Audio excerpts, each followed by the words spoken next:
Sometimes when we try to install various software or open an application after installation, we encounter certain errors. This issue usually occurs when using cracked software. It's quite common to face these types of errors, especially when we install Adobe's cracked softwares. Among these errors, the most frequently encountered one is the MSVCR DLL file missing error. In today's video, we will learn how to easily resolve this error problem. Let's start the video. First, we will open our internet browser. Then, we will search for MSVCR DLL on Google. Here it's important to note one thing. When your application fails to open, carefully observe the exact error message that appeared and type it accurately when searching. In my case, the error is the mmsvcr.dll error. So I'm going to search for this error by typing it in the browser.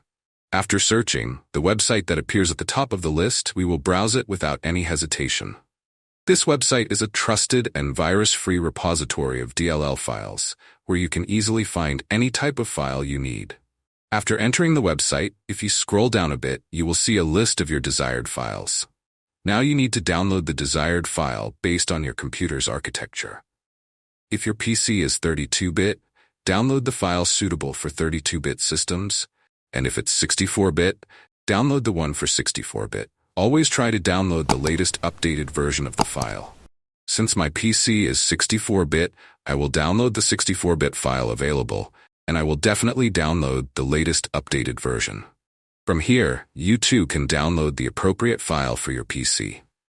I have downloaded the appropriate file for my PC.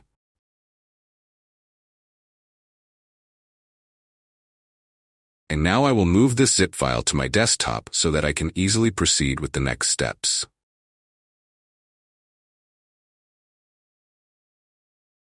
Now I will extract this zip file as the actual file is inside the zip.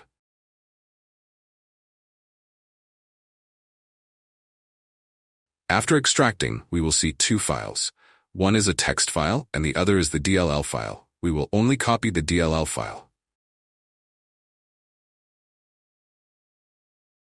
Okay, now I will perform the operations, as I am doing, and you should do the same. This task is very simple. The DLL file we just copied from the zip file needs to be placed in a specific folder on our C drive.